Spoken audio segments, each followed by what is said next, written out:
There's a song that says, all we do is win, win, win. And we have another victory for the Second Amendment. So let's go ahead and jump into it and talk about it.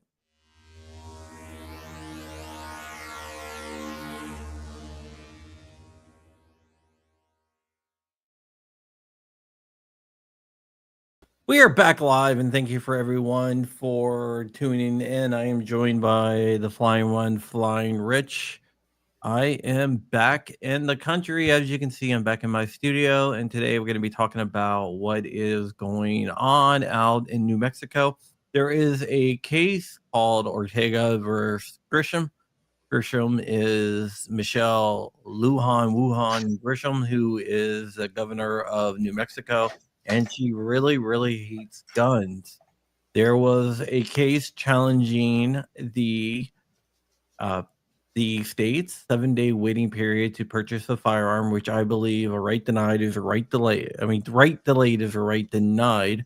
And the plaintiffs, all Samuel Ortega and Rebecca Scott, both believe the same thing. So they sued New Mexico, the governor, over the 7-day waiting period, claiming that it violates the Constitution of the United States. So this is a victory. Rich, thank you for joining me. You're welcome. And with that, let's go ahead and get into this document. It's not really long as a court document. Usually court documents are a lot longer. This is 51 pages. So we're going to go ahead and get into this. And I will go ahead and also paste the link down below for anyone who wants to read it themselves. I always encourage people to read everything for themselves. And I just want to point out something. Look who filed an amicus brief in this. Grady Giffords anti-gun sites. All right. So this is in front of a 3-judge panel in the 10th Circuit Court of Appeals. And basically, I'm just going to give you a little rundown on the law. In 2024, New Mexico passed what they called a cooling off period, which says that when you purchase a firearm, you have to wait 7 days before you pick it up. So basically, you go to the store, you buy that firearm, you have to come back 7 days later and pick it up. We have seen that could lead to tragedy, as it did in New Jersey, where a woman was being stalked by an ex significant other. She went to get a gun because she believed that the guy was going to kill her, even though that there was a court trading order against him. He said, "Hey, he's going to ignore that." The court said, "Well, you still have to wait." So she waited, and before she had a chance to get a gun that would give her a fighting chance, he killed her. So the plaintiffs wanted to say, we never want that to happen to anyone in our state or in the country, really. And they said that the law requiring waiting periods violates not only the Second Amendment, but also the 14th Amendment.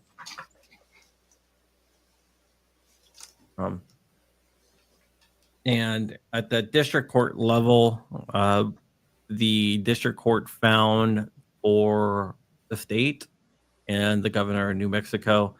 So basically what the court is doing is it's reversing the decision, which says your stuff is out and we are sending it back down to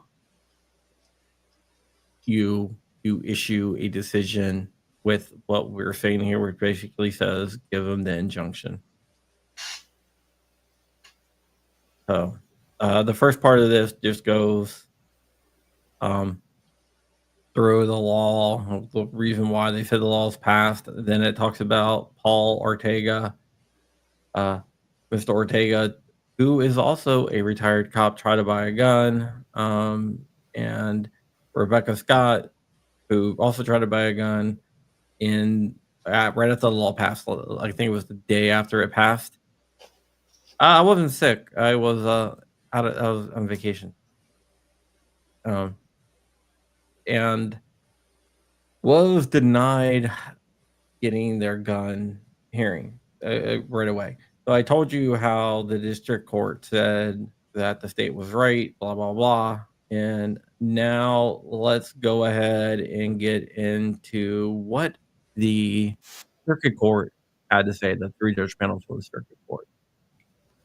So, modern doctrine on the right to keep and bear arms is shaped in large part by the Supreme Court's decision in District of Columbia versus Heller, who I was hanging out with Dick last week, which recognized an individual's Second Amendment right to possess firearms, but the right secured by the Second Amendment is not unlimited. From Blackstone through the 19th century cases, commentators and courts routinely explained that the right was not a right to keep and carry any weapon whatsoever in any manner whatsoever and for whatever purpose. What they're talking about is the Scalia thing. Scalia said that, like dangerous and unusual weapons can be banned. In the Heller decision. This case represents the efforts of many states and courts to discern the Second Amendment's outer limits. So I'm just going to go over the preliminary injunction standard. You need a couple different things to get a preliminary injunction, which is what they're trying to get. First, you have to show that you have standing, which they do.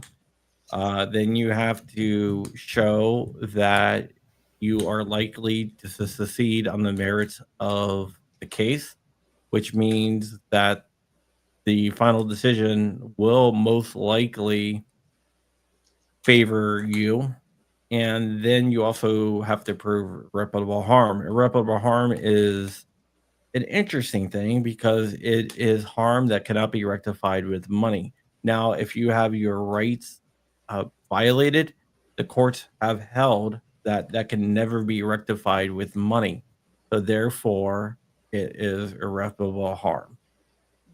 And the balance of interest has to fall because they have balance of interest has to fall for the plaintiffs. And the balance of interest for the public is always on having rights and not having unconstitutional laws.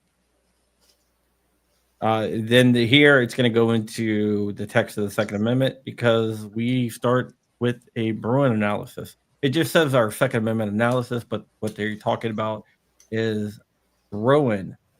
Now, Bruin pointed out a couple of different things. First is the plain text of the Second Amendment. Mr. Ortega and the woman, can't remember her name, I'm sorry. I just went blank on her name for some reason. But Mr. Ortega and the other, Miss Scott, basically are both over the age of 18 and part of the political class. If you're part of the political class, which the courts have said over the age of 18 is part of the political class, that means you are part of the people. I think you could go lower, but the courts are pretty firm on 18 to be part of the political class. So that makes them the people. And the stuff that is in question is handguns and all the guns, which are bearable arms, which satisfies the right to bear arms portion of the Second Amendment. So just wanted to explain that a little bit quickly here, just to let you guys know what is going on.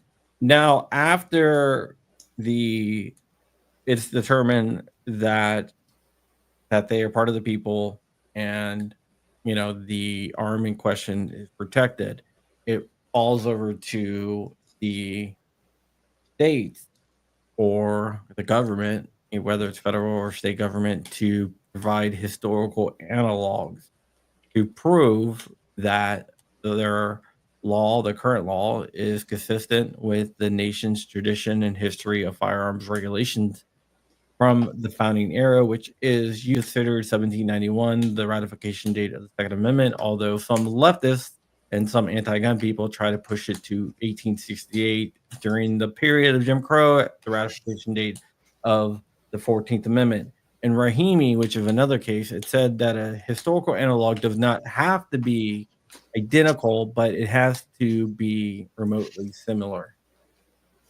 So just giving you that right there. But so basically, they're just following that. They talk about Burrowing here, all that. So let's just go down to the first consideration. Our first consideration is whether the Second Amendment's plain text covers the conduct curtailed by the enactment as informed by history, Bruin. If it does, then the Constitution presumptively protects that conduct. Common sense dictates that the right to bear arms requires the right to acquire arms, just as the right to free press necessarily includes the right to acquire a printing press. Wow, that's based. Or the right to freely practice religion rests on the right to acquire a sacred text. Legal interpretation follows common sense.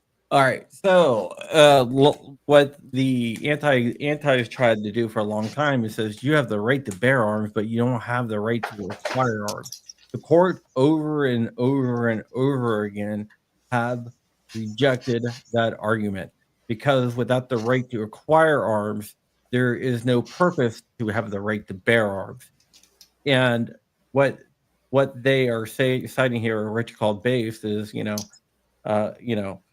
free press is the right to acquire. Printing press or to practice religion requires sacred text. That's used in a lot of courts, and that's basically the law of the land at this point. I don't really think the Ninth would disagree with that, and they haven't. When a text authorizes a certain act, this basically just is going over that. Okay. Basically, it's in. So basically, it compares paper for computer to the right to print, the ability to own property, predicates the right to confiscation in the takings because they have the takings clause. But we're not going to get too much into that. So basically, just states that that the right to acquire arms is part of the right to bear arms. New Mexico argues, however, that the waiting period law does not implicate the ability of anyone to keep and bear arms, at least not directly. Instead, it argues that firearm possession is a distinct form of firearm sales and transfers. According to New Mexico, the Second Amendment's plain text does not cover acquiring or purchasing firearms, especially immediate acquisition of purchased firearm. Yet New Mexico acknowledges that severe or abusive limitations on acquisition would be a burden the Second Amendment, and the waiting period here survived because the burden is minimal. So by New Mexico's illogic, a restriction on a firearm sale does not burden the Second Amendment until it does. Basically, what they try to argue, because I listened to the oral arguments in this case, what they try to argue, well, if we made the waiting period a year, that would be unconstitutional because that's too long. But the burden is only a slight burden, therefore it survives. So as my favorite analogy, you can ride the bus just in the back. Yeah. So basically, the court's rejecting this. Keep on going, Rich. And where are we? The argument provides no limiting principle. It inevitably leads to a case-by-case judicial interest balancing. But the Supreme Court and the Constitution reject the notion that the right should be restricted simply because the government believes its interests on balance are more important than the individuals, and it cites Heller. Yeah, Heller said that, and Bruin doubled down on that. Mm-hmm. We know of no other enumerated constitutional right whose core protection has been subjected to a freestanding interest-balanced approach. The very enumeration of a right removes it from the judiciary's power to decide on a case-by-case basis whether the right is really worth insisting upon. Wow. Yeah, Heller pointed that out, and remember Thomas said the Second Amendment is not a second class right, and they got rid of intermediate scrutiny, which is also known as interest balance. New Mexico's argument that limitations on firearm sales or transfers do not implicate the Second Amendment's plain text is wrong, and the district court's engagement in limited means and scrutiny is also wrong. Yeah, The they use district court's means and scrutiny, and according to Bruin, they're not allowed to use that.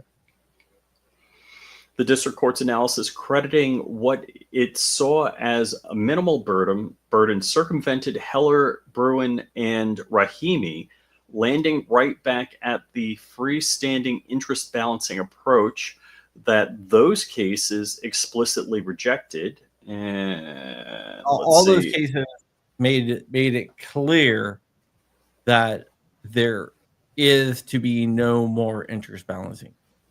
So I'm going to skip a lot of the citations. Judicial deference to constitutional. Yeah, you can skip all that. Let's go down there. Another court also faced with the assertion that keeping and bearing did not include acquiring when considering a waiting period. Law post Bruin Rahimi also rejected the argument. It stated if a citizen cannot take possession of a firearm, then his or her right to possess a firearm or carry it away is indeed curtailed, even if the state claims that the curtailment is modest.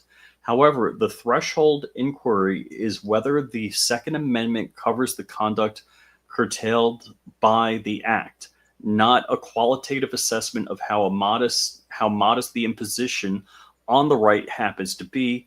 That is indiscriminate disposition, plain and simple. Wow.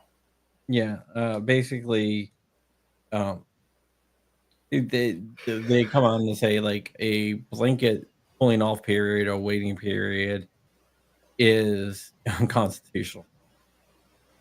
The burden imposed by a cooling off period is brought into sharper focus when considered in the context of other constitutional rights.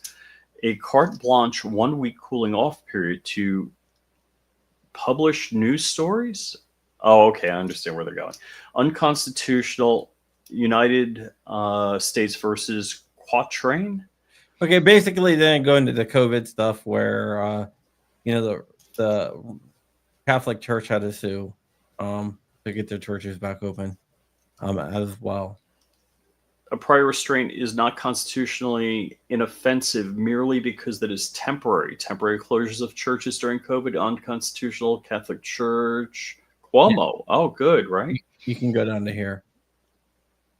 If Elrod v. Burns, if a criminal defendant had to wait 30 days after his arraignment before he could seek legal counsel, so he would not unduly resist his prosecution, unconstitutional, of course. But basically, it's saying, look, with all these other cases, all these other constitutional rights, we say a right delayed is a right denied, and they're basically saying that it's the same thing here. Mm-hmm. As a general matter, the government cannot delay the exercise of a right because it believes that the citizens might misuse it without sufficient time to reflect beforehand. Denial of cert. Just go our law. Our law rarely generalizes the potential for abuse. It requires an individualized assessment. In short, regardless of paternalistic intent, waiting periods burden the right to keep and bear arms. But Heller also carved out certain laws from exacting historical scrutiny that followed in Bruin and Rahimi. Heller declined to examine longstanding prohibitions, including laws imposing conditions and qualifications on the commercial sale of arms. In a footnote, the court referred to these as presumptively lawful regulatory measures. Those laws were supported without any explanation of how they would fare in light of the Second Amendment's original meaning. And I'm going to skip. This summary treatment foreclosed the possibility of more sophisticated interpretation, despite the lack of an explanation, despite the passage's status as dicta, and despite The possible tension between Heller's dictum and its underlying holding at 1047. These categories have been carried forward and enmeshed into the Second Amendment jurisprudence.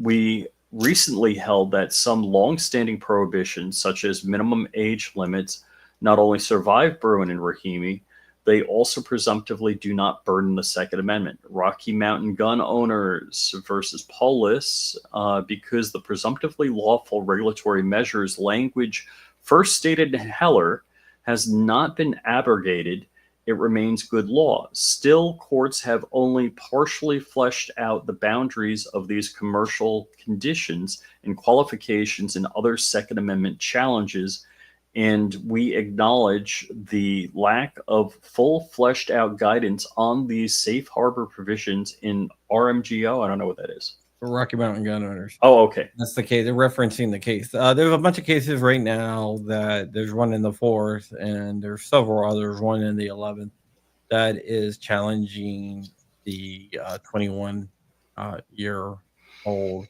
for handgun. But even in its murky territory, Waiting Period Act falls far short of a presumptively constitutional law. It is not limited to commercial sales. It does not fit with other known conditions and qualifications in this category. First, cooling off periods are not tailored to commercial sales. They are imposed on many non-commercial transfers, while many commercial transfers are excluded. Heller carved out laws imposing conditions and qualifications on the commercial sales of arms. Okay, stop right there. Stop right there. Like in New Mexico, if I was to sell a gun to Rich, we would have to go. They have universal background check, so we would have to go through a FFL. That is a private sale, but there is still a cooling off period. Now, if a gun dealer wants to sell to like the local police department, there's no cooling off period for there, which is a commercial sale. Mm-hmm. Mm-hmm. So basically, they're calling it. There's like, hey, this doesn't make any sense. What you're saying? Gotcha. Exempting some commercial sales, and then you're reclassifying private sales as commercial. But the Waiting Period Act does not distinguish between commercial and non-commercial, while the statute refers to only buyers and sellers and seems to exclude gifts. Not every exchange of a firearm is for money or commercial nature. For example, a collector selling firearms to a museum collection must wait 7 days. If a hobbyist with a federal firearms license decides to sell a gun to a friend, he must still wait 7 days. A waiting period cannot solely be a qualification on a commercial sale if it applies equally to non-commercial conduct. True, some non-commercial transfers, such as those between immediate family members, are excluded from the statute. That small carve-out is thin gruel. Other entries in this list of exceptions reveal that many explicitly commercial sales are not affected by the waiting period. For instance, the purchaser with a federal firearms license does not have to wait 7 days. As a result, transactions between manufacturers, distributors, gun stores, progenitor, commercial firearm sales will not be subject to the waiting period, since nearly every firearm bought by an individual in New Mexico must first be sold to a distributor with an FFL. There is at least one explicitly commercial sale exempted for every prospective sale subject to the waiting period, added to the exclusion for law enforcement agencies and officers who often purchase bulk firearms. At least half of all commercial sales in New Mexico would be not affected. Yeah, that's what I was by the Waiting Period Act.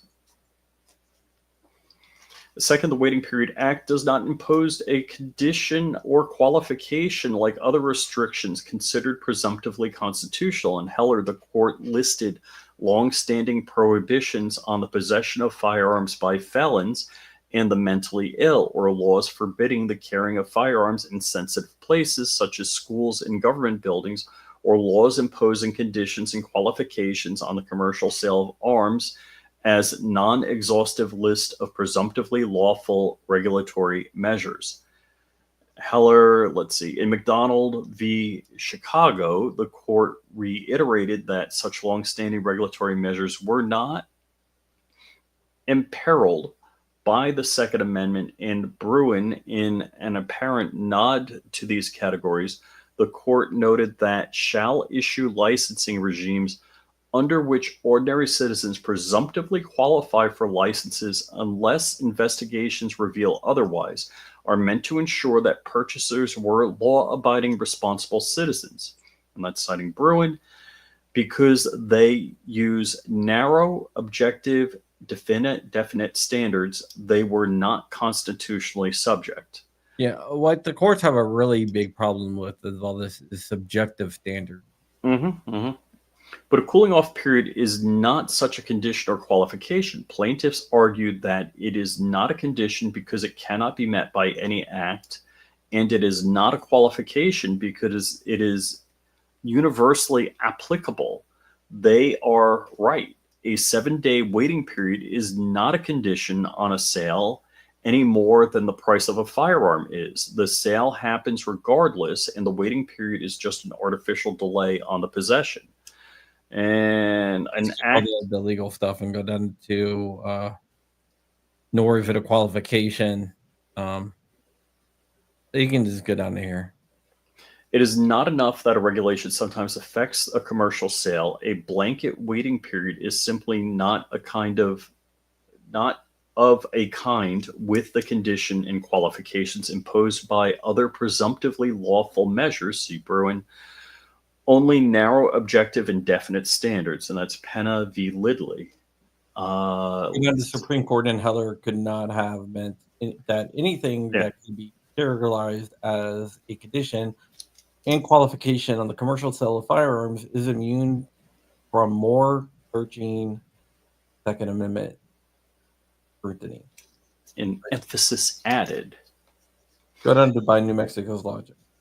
Okay, by New Mexico's logic, adopted by the dissent, and outright ban on commercial sales would not be a condition or a qualification on commercial sales and presumptively lawful. Ouch. New Mexico points to a concurrence in a Ninth Circuit court case which argued that California's waiting period is a condition or qualification of the sale of guns and imposes a brief delay to permit compliance with background check requirements and provide a cooling off period as a prerequisite to acquiring a gun. But that view never garnered a majority on any court. The majority in Sylvester instead employed intermediate scrutiny under Heller, an approach later abrogated by Bruin. Rather than help New Mexico, Sylvester shows that the courts have consistently held waiting periods impose burdens on the Second Amendment and not presumptively constitutional. What they did is they tried to take a dissenting judgment and use that to say, see, another judge out there agrees with us. That's probably the only thing that they had, where the rest... Another crazy judge agrees? Yeah, with the rest said that that it is unconstitutional, but at the time there was intermediate scrutiny, so they used intermediate scrutiny to justify upholding the law. Now, if that case went back and they ruled exactly the way they ruled, they would have to rule for the plaintiffs in that case, because they can't use intermediate scrutiny or the Constitution. New Mexico and the dissent argued that our decision in the, I forget what RMGO, Rocky Mountain Gun Owners, forecloses the conclusion that the Second Amendment is burdened by a waiting period, but we explicitly declined to define the full scope of concomitants rights, if any, to help and bear Rocky Mountain Gun Owners. We resolved that the case instead by concluding that limiting firearm sales to those over 21 years old was presumptively lawful condition or qualification. The dissent would do the same today, but it does so without any consideration for what defines a condition or qualification on a commercial sale. It is content to assume that any law which regulates only the selling and purchasing of firearms is presumptively constitutional. That shortcut analysis could prop up laws that lay heavy burdens on the rights of ordinary citizens without a glance at whether the supposed conditions or qualifications is any way like others given safe harbor. Okay, then I'm going to skip a bunch of this.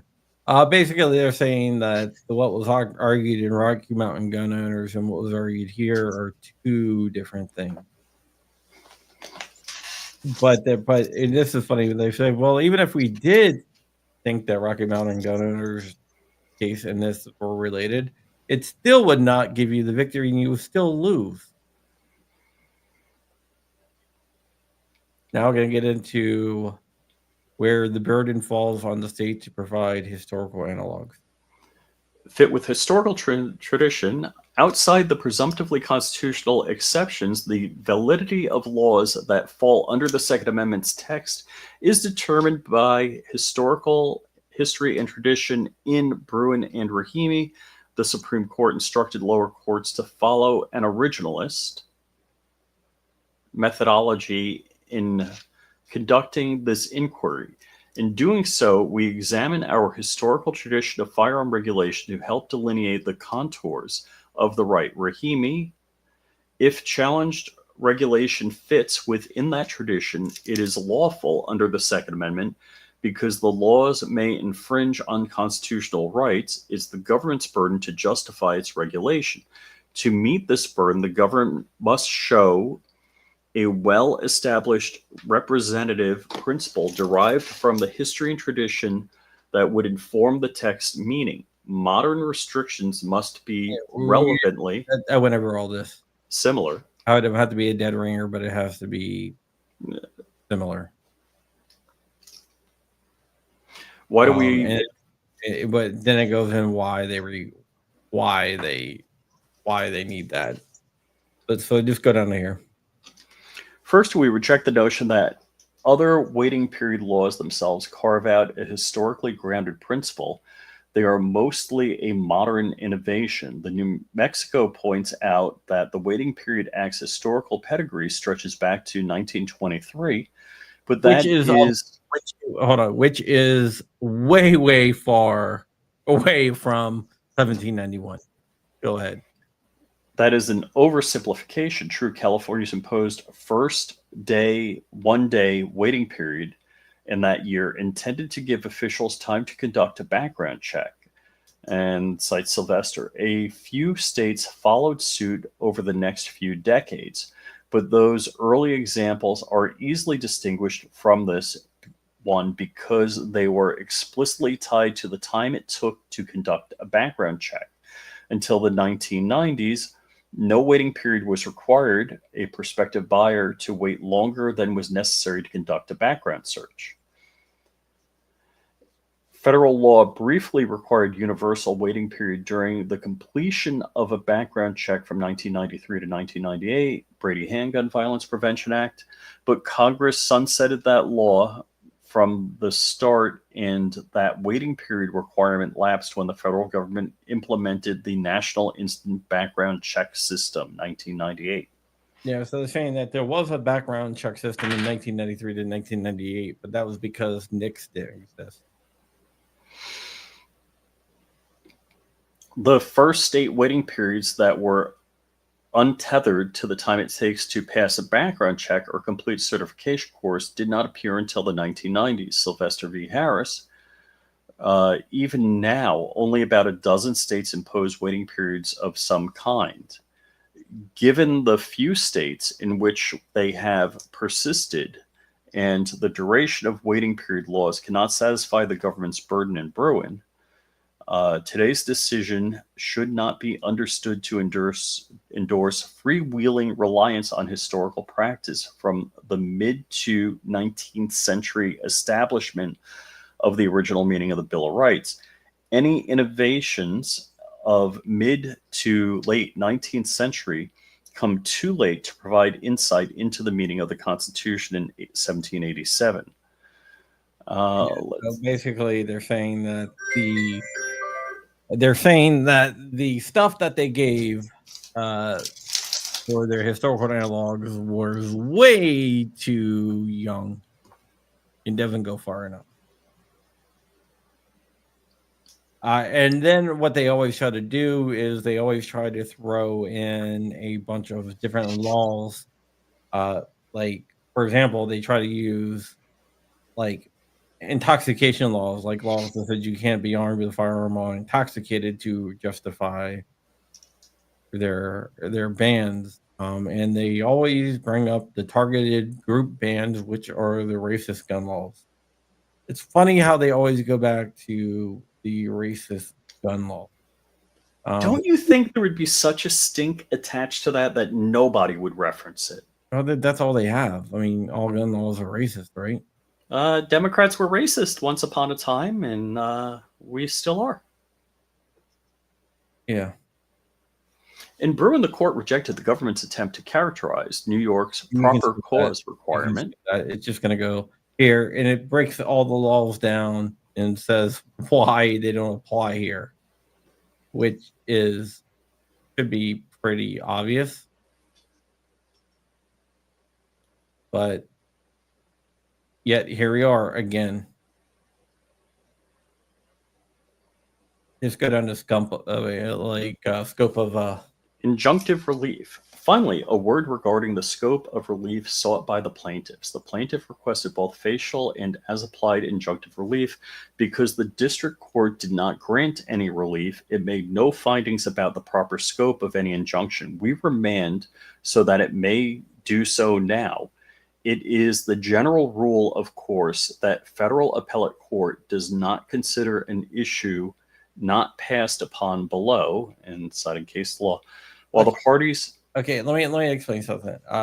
Since the district court didn't decide, they can do an as applied to the defendants or overall to everyone. In that circuit, I guess now.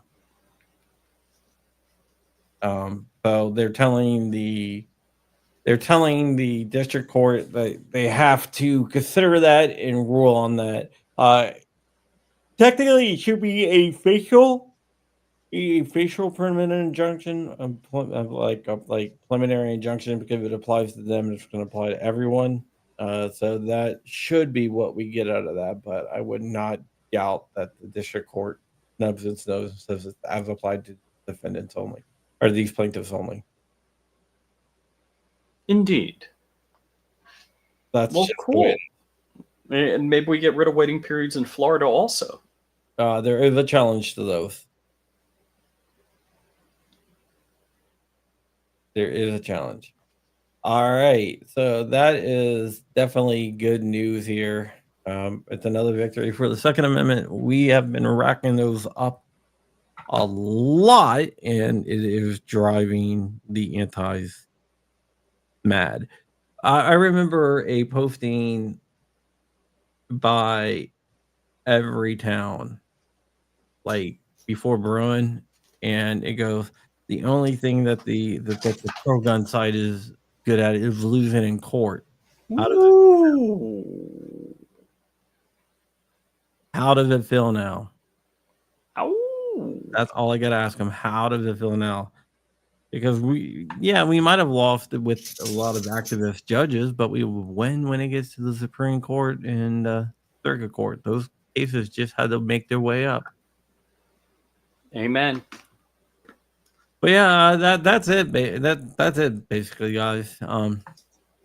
Just wanted to bring you everything that is going on. I have some exciting stuff coming up. It is a really interesting interview that I'm going to be doing. Can't let too much onto it right now, but it's going to be interesting. Stay tuned for those. Actually, two. One is a guy running for Congress as a Republican in a 90% congressional district. So, pretty sure we're going to be talking to a future congressman on that. And the other one, I got to keep quiet for now, but it'd be very cool. Interesting. with that, we're going to get out of here, guys. Thank you so much for tuning in. As always, stay safe out there and keep your gun on you.